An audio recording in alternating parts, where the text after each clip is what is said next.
নমস্কাৰ ছাত্ৰ ছাত্ৰীসকল, কি খবৰ তোমালোকৰ? আশা কৰোঁ তোমালোকৰ খবৰ পাতি ভালে চাগে। আজি আমি আলোচনা কৰিম তোমালোকৰ সপ্তম শ্ৰেণীৰ বিজ্ঞান দ্বিতীয় ভাগ। ইয়াৰে মই প্ৰথম পাৰ্টৰ সকলোবিলাক কুৱেশ্যন এনচাৰ দি দিছোঁ, তোমালোকে চাইছা চাগে। গতিকে আজি আমি এই পাৰ্টটোৰ আমি কুৱেশ্যন এনচাৰ আলোচনা কৰিম আৰু ইয়াৰে আমি 7 নম্বৰ অধ্যায়ৰ সময় আৰু গতিৰ জোখ-মাখ, এই আমাৰ প্ৰথম চেপ্টাৰটো যে আছে এইটো সময় আৰু গতিৰ জোখ-মাখ, আমি এই চেপ্টাৰটোৰ বিষয়ে আজি আমি আলোচনা কৰিম, ঠিক আছে। গতিকে তোমালোকে কি সময় আৰু গতি, সময়টো কি গমে পাইছা আৰু গতি কি, এইবিলাকৰ বিষয়ে আমাক এই চেপ্টাৰটোত কি ধুনীয়াকৈ দিয়াই আছে।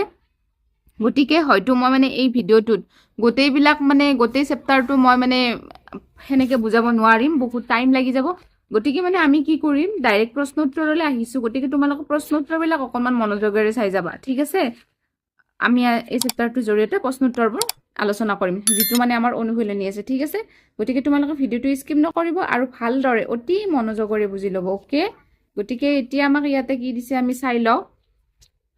প্ৰথম অনুশীলনীলৈ আহিছোঁ আমি। অনুশীলনীত ইয়াত কৈছে যে কি শুদ্ধ উত্তৰটো গলকটো সম্পূৰ্ণকৈ পূৰ কৰিব দিছে যে 30 ছেকেণ্ডত 300 মিটাৰ দূৰত্ব অতিক্ৰম কৰা গাড়ীৰ দ্ৰুতি হৈছে। কি কৈছে, 30 ছেকেণ্ডত 300 মিটাৰ দূৰত্ব অতিক্ৰম কৰা এখন গাড়ীৰ দ্ৰুতি হৈছে, আমাৰ কিমান হ'ব দ্ৰুতি। মই উত্তৰকেইটা ইয়াতে লিখি লৈছোঁ বাৰু বহীত, কিন্তু তোমালোকে এটা চোৱা আমাৰ দ্ৰুতিৰ সূত্ৰটো কি আছিলে তোমালোকে জানানে? জানিব লাগিব। দ্ৰুতি ইজুগেল টু দূৰত্ব, দ্ৰুতি ইজুগেল টু দূৰত্ব বাই সময়, ঠিক আছে। গতিকে দূৰত্ব কিমান? দূৰত্ব হৈছে আমাৰ 300 আৰু সময় কিমান আছে 30। গতিকে এইটো শূন্য কাটে গ'ল, 3 দিকে বজাব 3 × 10 = 30। তাৰমানে উত্তৰটো আমাৰ কিমান হ'ব 10 মিটাৰ। এইটো মিটাৰ আছিল আৰু এইটো ছেকেণ্ড আছিল, গতিকে মিটাৰ পাৰ ছেকেণ্ড। গতিকে আমাৰ অপশ্যন হ'ব আমাৰ A2 ন, ইয়াৰ শুদ্ধ উত্তৰ হ'ব আমাৰ A। ঠিক তেনেদৰে দুইটোতো দিছে যে 72 কিলোমিটাৰ পাৰ আৱাৰক দ্ৰুতিত প্ৰকাশ কৰিব পাৰি। কৈছে যে 72 কিলোমিটাৰ পাৰ আৱাৰক দ্ৰুতিত প্ৰকাশ কৰিব দিছে, ঠিক আছে। গতিকে এইটোক আমাক কি কৰিছে, দ্ৰুতিত প্ৰকাশ কৰিব দিছে। তোমালোকে চোৱা দ্ৰুতিত প্ৰকাশ কৰিলে আমাৰ কেনেকুৱা হয় তোমালোকে বুজি চাবাচোন। তাৰমানে আমাৰ কিমান আছে 72 কিলোমিটাৰ পাৰ আৱাৰ আছে নে নাই 72। গতিকে এই কিলোমিটাৰটোক আমি মিটাৰত লৈ যাব লাগিব। 1 মিটাৰত 1000 মিটাৰ, ঠিক আছে, মিটাৰ। আৰু এইটো যে আৱাৰ আছে এইচ ঘণ্টা, সেই ঘণ্টাটোক আমি ছেকেণ্ডত লৈ যাব লাগিব। 1 ঘণ্টাত কিমান ছেকেণ্ড 3600 ছেকেণ্ড। চ' আমি যদি এটা কাটাকাটি কৰোঁ, এই দুটা শূন্য কাটা গেল, এই দুটা শূন্য কাটা গেল। তাৰপিছত 37 দুগুণ 72, ঠিক আছে। আৰু ইয়াতে থাকিল 10 দুগুণে 20, 10 দুগুণে 20, তাৰমানে আমাৰ কিমান হ'ব 20 মিটাৰ পাৰ ছেকেণ্ড। শুদ্ধ উত্তৰ হ'ব আমাৰ D2, ঠিক আছে। তোমালোকে ইয়াত তেনেকৈ D2 গ'ল কৰি দিবা, বুজি পাইছানে? গতিকে বস্তুবিলাক এনেকৈ বুজি ল'লে একদম সহজ, একেবাৰে টান নহয়। সময় আৰু গতিৰ জোখ-মাখৰ চেপ্টাৰটো একেবাৰে সহজ। তাৰপিছত এইবাৰ আমি আহিছোঁ 3 নম্বৰলৈ। 3ত কৈছে যে গড় দ্ৰুতিৰ SI একক কি? গড় দ্ৰুতিৰ SI একক হৈছে মিটাৰ পাৰ ছেকেণ্ড। এইবিলাক তোমালোকে মনত ৰাখিবা, পৰীক্ষাত কিন্তু আহিব আৰু এইবিলাকতে মাক উঠা একদম সহজ কথা। ইয়াৰ শুদ্ধ উত্তৰ হ'ব আমাৰ C। তাৰপিছত 4টোত কৈছে যে সাধাৰণ দেৱাল ঘড়ীৰ দ্বাৰা জুখিব পৰা সূক্ষ্মতম সময়ৰ ব্যৱধান হৈছে, সেইটো হ'ব আমাৰ কি উত্তৰটো ছেকেণ্ড। সেইটো কি আমাৰ ছেকেণ্ড, ঠিক আছে। ইয়াতে তোমালোকে D2 তেনেকৈ গ'ল কৰি দিবা, অ'কে। চ' এইকেইটা ক্লিয়াৰ, একেবাৰে সহজ, একদম চিন্তা কৰিব নালাগে। তোমালোকে ভিডিঅ'টো শেষলৈকে কেৱল চাই থাকা। তাৰপিছত 2ত কৈছে যে খালী ঠাই পূৰ কৰা। এডাল সৰল ৰেখাত একে দ্ৰুতিত গতি কৰি থকা বস্তু এটাক সুষম ৰৈখিক, আমাৰ খালী ঠাইত হ'ব কি সুষম ৰৈখিক, খালী ঠাইত হ'ব সুষম ৰৈখিক গতিত থকা বুলি কোৱা হয়। বিটোত দিছে এডাল সৰল ৰেখাত গতি কৰি থকা কোনো বস্তুৰ দ্ৰুতি যদি পৰিৱৰ্তন হৈ থাকে তাৰ গতিক বিষম ৰৈখিক গতি বুলি কোৱা হয়, ঠিক আছে। তাৰপিছত 3 নম্বৰটোত কৈছে যে এখন বাছে 20 মিটাৰ পাৰ ছেকেণ্ড দ্ৰুতিৰে 288 কিলোমিটাৰ দূৰত্ব অতিক্ৰম কৰিবলৈ কিমান সময় প্ৰয়োজন হ'ব? উত্তৰটো ঘণ্টা, মিনিট আৰু ছেকেণ্ডত প্ৰকাশ কৰিব দিছে। ঘণ্টাত কিমান হ'ব, মিনিটত কিমান হ'ব আৰু ছেকেণ্ডত কিমান হ'ব। চ' তোমালোকে মই কৰি লৈছোঁ 3 নম্বৰটো চাবা। 3টোৰ এইটো যে ঘণ্টা ইজটো দ্ৰুতি, কিমান বুলি কৈছে 20 মিটাৰ পাৰ ছেকেণ্ড, ঠিক আছে। চ' মই এই 20টোক মিনিটটোক মই ছেকেণ্ডক লৈ গৈছোঁ, ঠিক আছে। আৰু এইটো হৈছে তোমাৰ কিলোমিটাৰ, এইটো আৰু এই মিটাৰ পাৰ ছেকেণ্ডক মই কিলোমিটাৰ পাৰ আৱাৰত লৈ গৈছোঁ, হয়নে নাই? চ' ঘণ্টাটোক আমি যদি মিনিটত কৰোঁ 3600 ছেকেণ্ড, হয়নে?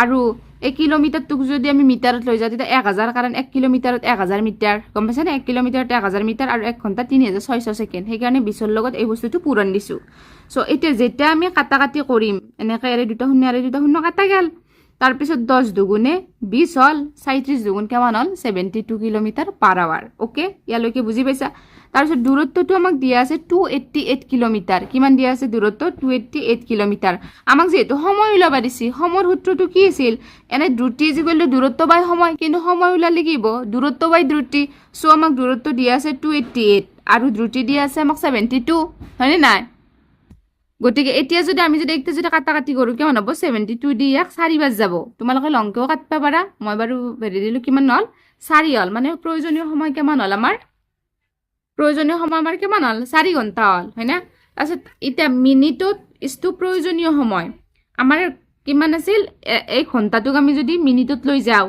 1 ঘণ্টাত 60 মিনিট সেইকাৰণে 4ৰ লগত 60 পূৰণ দিছোঁ 60 পূৰণ দিয়াৰ লগত 240 মিনিট হৈ গ'ল আৰু এটা ছেকেণ্ডত সময়টো ওলাব দিছি ছেকেণ্ড আমাৰ এফালে 240 আছে কিমান আছে ইয়াতে 240 আছে আৰু ছেকেণ্ডক লৈ গেলি 1 মিনিটত 60 ছেকেণ্ড সেইকাৰণে 60 পূৰণ দিছোঁ সো 240 আৰু 60 পূৰণ কৰোঁতে আমাৰ কিমান হৈছে 14400 ছেকেণ্ড বুজি পাইছা এইটো এটাৰ গতিকে তোমালোকে চাই ল'বা তাৰপিছত ইয়াতে দিছি যে 4 নম্বৰটো আমাক কৈছে যে তুমি দৈনন্দিন জীৱনত দেখা পোৱা বিষম গতিৰ তিনিটা উদাহৰণ লিখা সো মই 4ৰ উত্তৰটো ইয়াতে লিখিছোঁ এইটো 4ৰ উত্তৰ যে ভিৰ থকা পথ এটাত চলি থকা বাছ এখনৰ গতি প্ৰতিযোগিতাৰ সময়ত এজন দৌৰবিদৰ গতি আৰু ইয়াতে দিছে যে সজাকৈ ওপৰলৈ নিক্ষেপ কৰা বল এটাৰ গতি গম পাইছানে যে ওপৰলৈ নিক্ষেপ কৰা বল এটাৰ গতি এইকেইটা হৈছে তোমালোকৰ বিষম গতিৰ উদাহৰণ ঠিক আছে তাৰপিছত এবাৰ আমি আহিছোঁ 5 নম্বৰলৈ 5টোত কৈছে যে দীঘলীয়া সময়ৰ দূৰত্বৰ সুষম গতিক কিয় এক আদৰ্শ ঘটনা বুলি গণ্য কৰা হয় উদাহৰণৰ সৈতে বুজাই লিখা সো এইটো 5ৰ উত্তৰ মই লিখিছোঁ 5ৰ উত্তৰটোত কি হৈছে যে দীঘলীয়া দূৰত্বৰ সুষম গতিক এক আদৰ্শ ঘটনা বুলি কোৱা হয় কাৰণ বাস্তৱ জীৱনৰ কোনো বস্তুৱে বহু সময় ধৰি একে দ্ৰুতিৰে গতি কৰি থকা খুব কঠিন অধিকাংশ বস্তুৰ গতি চলাচলৰ সময়ত সলনি হৈ থাকে উদাহৰণস্বৰূপে এজন মানুহে সদায়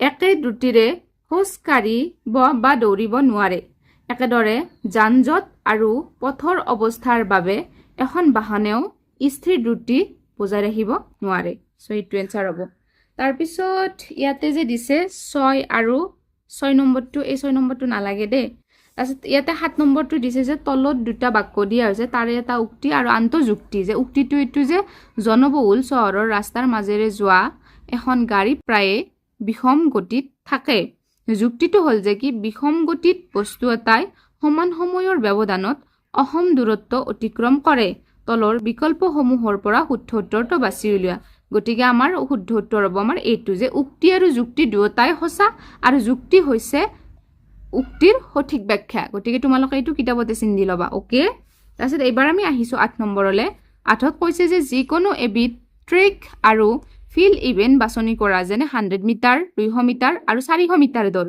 ইণ্টাৰনেট ব্যৱহাৰ কৰি একেটা ইভেন্টৰ বাবে বৰ্তমান ৰাষ্ট্ৰীয় অভিলেখ আৰু অলিম্পিক অভিলেখ বিচাৰি উলিওৱা আৰু তুলনা কৰা সো 8 নম্বৰ এইটো আমাৰ 8 নম্বৰ ঠিক আছে সো 8ৰ উত্তৰটো আমি লিখিছোঁ ইয়াতে তালিকা তোমালোকে এনেকৈ এখন তালিকা বনাবা বনাই কিনে ইয়াতে লিখিবা প্ৰতিযোগিতা ইয়াতে লিখিবা ৰাষ্ট্ৰীয় অভিলেখ ইয়াতে লিখিবা অলিম্পিক অভিলেখ আৰু ইয়াতে লিখিবা পাৰ্থক্য আমাক ল'ব দিছিল 100 মিটাৰ 200 মিটাৰ 400 মিটাৰ ঠিক আছে ৰাষ্ট্ৰীয় অভিলেখ লৈছোঁ যে কি আমাৰ 10.18 ছেকেণ্ড 20.32 ছেকেণ্ড আৰু 45.12 ছেকেণ্ড সো অলিম্পিক অভিলেখত লৈছোঁ যে 9.63 ছেকেণ্ড 19.30 ছেকেণ্ড আৰু 43.03 ছেকেণ্ড গতিকে পাৰ্থক্য ডিফাৰেঞ্চকেইটা কি মানে কাৰণ ৰাষ্ট্ৰীয় অভিলেখত বেলেগ অলিম্পিক অভিলেখত বেলেগ সেইকাৰণে পাৰ্থক্য হৈছে এইটোৰ পৰা এইটো বিয়োগ কৰান্তে 0.55 ইয়াতো পাৰ্থক্য হৈছে 1.02 ইয়াতো হৈছে পাৰ্থক্য 2.09 ছেকেণ্ড সো এনেকৈ তালিকাখন বনালে হ'ল আৰু ইমান বাৰু সেই কৰি থাকিব নালাগে গতিকে তোমালোকে এনেকৈ চাই বনাই ল'বা ঠিক আছে আৰু আমাক প্ৰশ্নটোৰটো শেষৰ ফালে তালিকাখন বনাই দিছে তোমালোকে নাভাবিবা আৰু যে তালিকাখন মই নিজে বনাইছোঁ কিতাপৰ পিছফালে বনাই দি আছে জাষ্ট এটা তোমাৰ হিচাপত মানে মানকেইটা ধৰি কেনে এনে জাষ্ট বুজি ল'বা দিছি আৰু গম পাইছানে সেইটোৱে তাৰপিছত এইবাৰ আমি আহিছোঁ 9 নম্বৰলৈ 9ত কৈছে যে এখন ৰেল প্ৰথম 2 ঘণ্টাত 120 কিলোমিটাৰ, পৰৱৰ্তী 2 ঘণ্টাত 150 কিলোমিটাৰ আৰু অন্তিম ঘণ্টাত 100 কিলোমিটাৰ অতিক্ৰম কৰে। এই গতি সুষম নে? তোমাৰ উত্তৰৰ যুক্তিৰ সহায়ত ব্যাখ্যা কৰা, লগতে ৰেলখনৰ গড় দ্ৰুতি নিৰ্ণয় কৰা।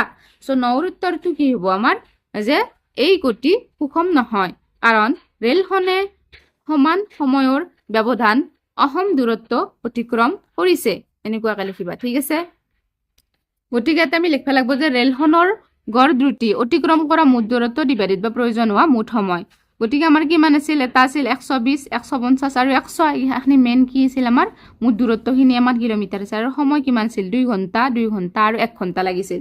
চ' এইখিনি বস্তু আমি গোটেইখিনি প্লাছ কৰিলোঁ। ওপৰখিনি যোগ কৰোঁতে আমাৰ 370 হ'ল, আৰু তলৰখিনি প্লাছ কৰাতে আমাৰ 5 ঘণ্টা হ'ল। গতিকে 5এদি যেতিয়া মই 74 ইয়াক কাটছোঁ, মানে কিমান হৈছে, 5 7 গুণ 35, 37, 2 বাৰ কি হ'ল, 20 হ'ল, 5 4 গুণ 20, মানে 74 কিলোমিটাৰ পাৰ আৱাৰ। ঠিক আছে, এইটোৱে আমাৰ উত্তৰ।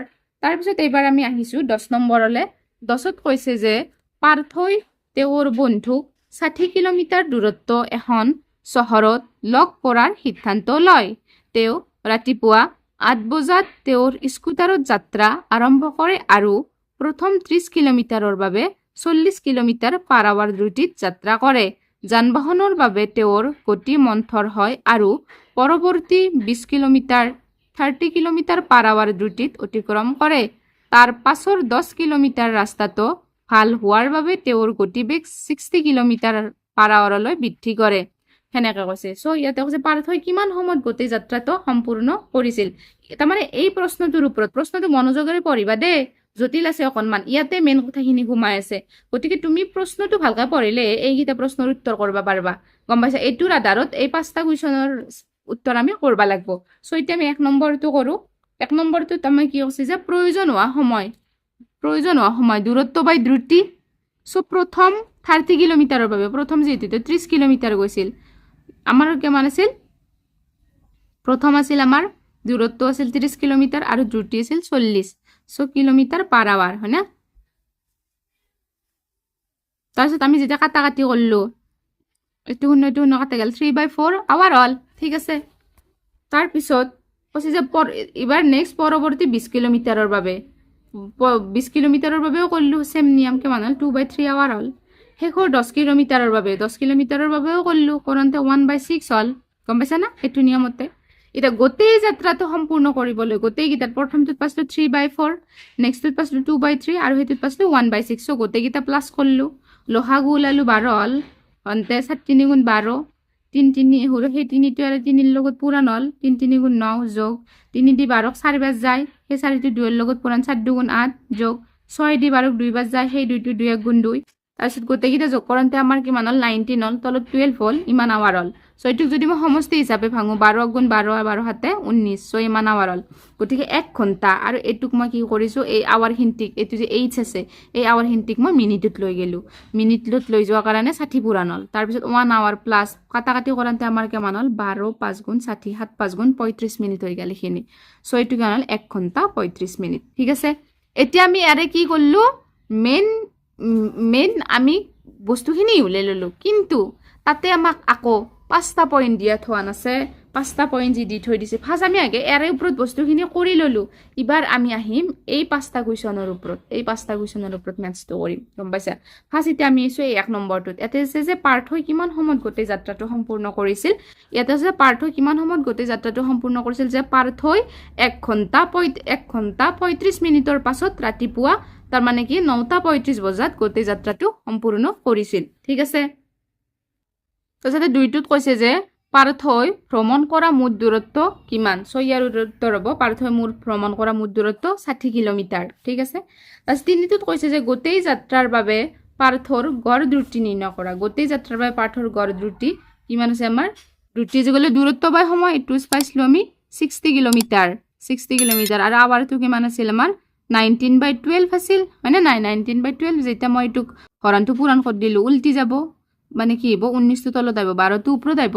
তাৰপিছত এইখিনি আমি যেতিয়া কাটাকাটি কৰিছোঁ 37.89 কিলোমিটাৰ পাইছোঁ। ঠিক আছে, ঠিক তেনেদৰে 4টোতো কৈছে যে, 4টোত আমাক কি কৈছে যে পাৰ্থৰ গতি সুষম আছিল নে বিষম আছিল তোমাৰ উত্তৰৰ সহযুক্তি ব্যাখ্যা কৰা যে পাৰ্থৰ গতি বিষম আছিল কাৰণ তেওঁৰ যাত্ৰা তেওঁৰ দ্ৰুতি সলনি কৰিছিল সলনি হ'লে সেইটো বিষম হ'ব হয়নে নাই সো 5 নম্বৰটোত কৈছে যে যদি পাৰ্থই 40 কিলোমিটাৰ পাৰ আৱাৰ স্থিৰ সুষম গতিত গোটেই 60 কিলোমিটাৰ ভ্ৰমণ কৰে তেন্তে প্ৰকৃত সময়ৰ তুলনাৰ সময়টো কিমান সময় ৰাহি কৰিলেহেঁতেন বা হেৰুৱালেহেঁতেন সো এই পাছৰ উত্তৰটো কি কৈছে যে 40 কিলোমিটাৰ পাৰ আৱাৰ স্থিৰ দ্ৰুতিৰ বাবে কৈছে নহয় সো প্ৰয়োজন হোৱা সময় কি হ'ব আমাৰ দূৰত্ব বাই দ্ৰুতি একেলগেতো বুজি পাইছা তাৰপিছত আমাৰ কিমান আছিল দূৰত্ব আছিল 60/40 কিমান হ'ল আমাৰ 60/40 আৱাৰ সো এইটো শূন্য আৰু এইটো শূন্য কাটা গেল সো 2 দুগুণ 4 2 3 গুণ সো এইটো হ'ব আমাৰ 3/2 আৱাৰ এটা কৈছে প্ৰকৃত সময়ৰ তুলনাত তেওঁ বহি কৰা সময় পৰিমাণ কিমান হ'ব আমাৰ মেইন আছিল আমাৰ 19/12 হয় না মাইনাছ এইটোৰ পৰা এইটো 3/2 টো বিয়োগ কৰি দিলোঁ দেনতে লসাগু ওলানতে 19 - 18 হ'ল বাই 8 19ৰ পৰা থৈ গেলে 1 আৰু তলতটো 12 হৈ থাকিল 1/12 আৱাৰ হ'ল এই আৱাৰটোক মই মিনিটক লৈ গৈছে কাৰণে তাৰ লগত মই 60 পূৰণ দিলোঁ দিয়াৰ লগে লগে কিমান আমাৰ এইটো 12 5 গুণ 60 5 গুণ 5 এমান 5 মিনিট ঠিক আছে সো মই গোটেইকেইটা মেথছৰ তোমালোকক মানে বুজাই দিলোঁ সো তোমালোকে ইয়াৰ পৰা ভালদৰে চাই কৰিবা ওকে ইয়াতে কৈছে যে আমাক এগ্ৰটোত যে ধাৰণা মানচিত্ৰখন সম্পূৰ্ণ কৰা মানে মানচিত্ৰখন আমাক দিয়াই আছে ইয়াতে অবিৰত দ্ৰুতি পৰিৱৰ্তনশীল দ্ৰুতি আৰু ইয়াতে কি হ'ব এইখন পৰীক্ষাত আহিব পাৰে চাই যাবা সো এইখন ইয়াতে হ'ব আমাৰ সুষম গতি আৰু ইয়াতে হ'ব আমাৰ বিষম গতি এইখন কেতিয়া পৰীক্ষাত আঁকবা হয় তোমাক হয়তো আজি এনেকৈ দিছে কালি ডাইৰেক্ট পৰীক্ষাত আঁক দিব পাৰে যে ধাৰণা মানচিত্ৰখন আঁকা এনেকৈ দিব পাৰে সো এইবিলাক চিত্ৰ অকণমান মনোযোগৰে তোমালোকে চাই যাবা ঠিক আছে এইবাৰ আমি আহিছোঁ 12 নম্বৰলৈ 12ত কৈছে যে ধৰা মহাকাশত 37,000 কিলোমিটাৰ পাৰ আৱাৰ স্থিৰ দ্ৰুতিত মহাকাশ যান এখন চলি আছে এই ক্ষেত্ৰত তালিকাখন সম্পূৰ্ণ কৰা ঠিক আছে এখন আমাক তালিকা দিয়াই আছে যে সময় 00 মানে এখন সময় যদি 0 হয় দূৰত্বটো 0 সময় যদি 2 হয় দূৰত্বটো কিমান হ'ব বা দূৰত্ব যদি ইমান হয় সময় কিমান হ'ব বা সময় যদি ইমান হয় দূৰত্ব কিমান হয় সো তেনেকৈ হিচাপত আমাক এখন তালিকা দি আছে তালিকাখন আমাক পূৰ্ণ কৰিব দিছে এতিয়া চাবা তোমালোকে যে আমি ফাৰ্ষ্ট কি কৰিব লাগিব যে দ্ৰুতি আমাৰ দ্ৰুতি কিমান দি আছে 37,000 কিলোমিটাৰ পাৰ আৱাৰ এই 37,000 কিলোমিটাৰ পাৰ আৱাৰটোক মই মিটাৰ পাৰ ছেকেণ্ডত লৈ যাম গতিকে 1 কিলোমিটাৰত 1000 মিটাৰ সেইকাৰণে কিলোমিটাৰক মিটাৰত লৈ গ'লে আৰু ঘণ্টাটোক ছেকেণ্ডত 1 ঘণ্টা 3600 ছেকেণ্ড সেইটো কাৰণে এখনি পুৰাণ দিছে এখনি এইটো জানাই সো এতিয়া যদি মই এইগোটা কাটি কৰি এইটো শূন্য কাটা গেল তাৰপিছত যাৱাৰ পিছত কিমান থাকিল আমাৰ 2 যাব 2 1 গুণ 2 2 8 গুণ 16 2 5 গুণ 10 ঠিক আছে তাৰপিছত আকৌ 18 দিকে যাব আমাৰ 18 দুগুণ 37 আৰু বাৰু এই তিনটা শূন্য থাকিব দিয়কচোন গতিকে আমাৰ কিমান হ'ল ইয়াতে থাকিল আমাৰ 2000 আৰু ইয়াতে থাকিল আমাৰ 5 2000 আৰু 5 পূৰণ কৰিলে কিমান হ'ল আমাৰ 10000 হ'ল 10000 মিটাৰ পাৰ ছেকেণ্ড এতিয়া আমাকতো লিষ্টখানটো আমাক দিয়েই থৈছি যে সময় যদি আমাৰ 0 হয় দূৰত্বও 0 হ'ব হয় না গতিকে আমাৰ তাৰপিছত দিছি যে সময় যদি আমাৰ যদি 2 হয় এইটো ওলাব দিছে এইটো কিমান হ'ব হা এইটোৰ লগত পূৰণ হ'ব 20 হ'ব বুজি পাইছানে কিমান হ'ব 20000 হ'ব তাৰপিছত এবাৰ কৈছে যে এবাৰ যদি আমাৰ যদি দূৰত্বটো যদি কিমান হয় 40000 হয় তেতিয়া এইটো কিমান হ'ব 4 হ'ব কাৰণ মানে আমাক কি ওলাব দিছে ইয়াতে দূৰত্ব ওলাব দিছে মানে এইটো সূত্ৰটো জানাই ন দ্ৰুতি যুগলটো দূৰত্ব বাই সময় এইটোতো মেইন সূত্ৰটো জানাই তোমালোকে দ্ৰুতি যুগলটো দূৰত্ব বাই সময় সো আমাক একবাৰ ওলাব দিছে কি দূৰত্ব কি ওলাব দিছে দূৰত্ব ওলাব দিছে দূৰত্ব ওলালে আমাৰ সূত্ৰটো কি হ'ব দূৰত্ব ওলালে দ্ৰুতি বাই সময় নহ'ব দূৰত্ব ওলালে কি হ'ব আমাৰ আমি যদি এই দূৰত্ব ওলাও এইটো দূৰত্ব ওলালে সময় আৰু দ্ৰুতি পূৰণ হ'ব সময় আমাক কিমান দিয়া আছে 2 দ্ৰুতি কিমান আছে 10000 আৰু 2 পূৰণ কৰিলে 20000 নহ'ব সেইটোৱে কৈছি এইবাৰ এতে আকৌ কি কৰিব দিছি এইবাৰ এতে আমাক দূৰত্ব দি থোৱা আছে কিমান দি থোৱা আছে এবাৰ আকৌ আমাক দূৰত্ব দি থোৱা আছে আমাক কি কৰা আছে দূৰত্ব দি থোৱা আছে আমাক ওলাব দিছে কি সময় সো সময়টো যদি মই একে এনো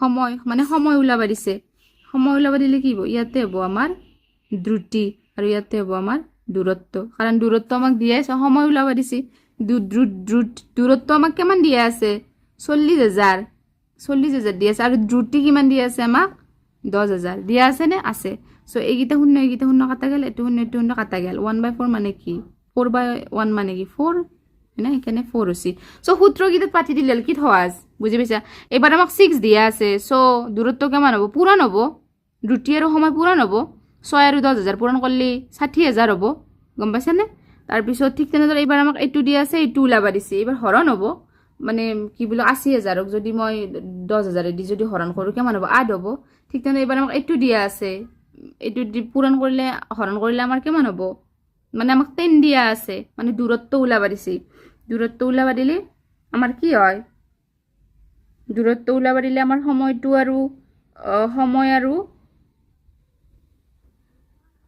আমাক এবাৰ কি ওলাবা দিছে ইয়াতে দূৰত্ব ওলাবা দিছে সো দূৰত্ব ওলাবা দিলে আমাৰ এই 10 টো আৰু দ্ৰুতিটো পূৰণ হবো হলে এটো আমাৰ কিমান হবো আমাৰ 1 লাখ হবো বুঝি পাইছা হেতুৱে সো বেলেগ টান একোই নাই তোমালোকে চাই যাবা ওকে এবাৰ আমি আহিছো 13 নম্বৰলে 13টোত আমাক কৈছে যে তলত দিয়া তালিকাখনত এখন গাড়ীয়ে ভ্ৰমণ কৰা সময় আৰু দূৰত্ব দেখুওৱা হৈছে তলত দিয়া তথ্য ব্যৱহাৰ কৰি গাড়ীখনে প্ৰদৰ্শন কৰা গতিৰ প্ৰকাৰ চিনাক্ত কৰাৰ লগতে যাত্ৰাৰ কোনটো অংশত গাড়ীখনৰ দ্ৰুতি সৰ্বাধিক আছিল কোনটো অংশই